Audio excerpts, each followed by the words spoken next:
दोस्तों जैसी हमारी बात हुई कि मूविंग एवरेजेस को प्रॉपर वे में समझने के लिए उसे दूसरे इंडिकेटर्स के साथ दोस्तों देखा जाता है, जैसे वॉल्यूम एनालिसिस या कुछ ऑसिलेटर्स हो गए, जैसे आरएसआई हुआ, एमएससीडी हुआ या स्टोकेस्टिक हुआ, या कुछ चार्ट पैटर्न्स को देखी जाती है। जब हम मल्टीपल इंडिकेटर्स को यूज करते हैं तो हमारी प्रोबेबिलिटी समझने की और सफल होती है।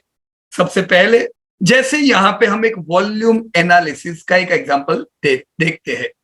वॉल्यूम एनालिसिस क्या है दोस्तों? Volume analysis is the examination of the number of shares और contracts of a security that have been traded in a given period. Volume analysis is used by technical analysts as one of many factors that inform their trading decisions. दोस्तों जैसा कोई भी chart आप देखोगे, lower bottom पे दोस्तों आपको volume नजर आएंगे। ये जो नीचे जो चार्ट नजर आ रहे हैं आपको बार, ये वॉल्यूम के बार है। आप दोस्तों सीधा देख सकते हो इस निफ्टी के चार्ट में कि बाजार जब गिरा दोस्तों लोअर लेवल पे बड़े वॉल्यूम आते हैं। ये इंडिकेट करते हैं कि बड़ा बाइंग लोअर लेवल पे आता है। सिमिलर वे में यहां पे भी जब मूविंग एवरेजेस पे आपके निफ्टी आई और जब चलने से पहले बड़े वॉल्यूम यहां पे भी हमें नजर आए, तो दोस्तों वॉल्यूम को इसी प्रकार से इंटरप्रेट करना चाहिए कोई भी और इंडिकेटर देखने के साथ। वो इंडिकेटर की प्रोबेबिलिटी बढ़ जाती है जब वॉल्यूम का साथ हो। ये दोस्तों टीसीएस का चार्ट है।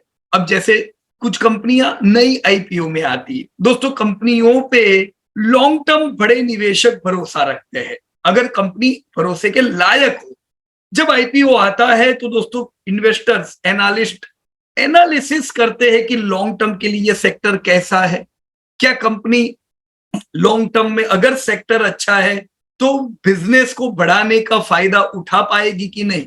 अगर इन्वेस्टर को लगता है कि कंपनी का ग्रोथ बढ़िया होगा तो आईपीओ के बाद तुरंत बड़ा बाइंग आपको दिखता है, जैसे ये टीसीएस है। और शुरुआत के तौर पे आप बड़े वॉल्यूम्स दोस्तों यहाँ पे देख रहे हो। उसके बाद दोस्तों हर बार चलने से पहले एक कुछ बड़े वॉल्यूम आपको नजर आते हैं। दोस्तों एवरेज पे जब शेयर आया और बड़े वॉल्यूम का सपोर्ट दिखे, इसे हम पॉजिटिव इंस्टेंस गिन सकते हैं, राइट। तो इसी प्रकार से वॉल्यूम को कोई भी इंडिकेटर के साथ ऐड करके क्लब करके देखा जाता है। अगर एवरेज पे आया है और वॉल्यूम सपोर्ट दे रहा है दोस्तों, उम्मीद करेंगे यहां से रिकवरी आए। वैसे ही अगर शेयर में गिरावट जबरदस्त आई है और गिरावट के वॉल्यूम बड़े हैं तो भी इन्वेस्टर बेरिश होते हैं, राइट। तो वॉल्यूम आपकी ट्रेंड को क्लियर करती है, राइट फ्रेंड्स। अब हम दोस्तों अगला आरएसआई के बारे में समझेंगे नेक्स्ट वीडियो।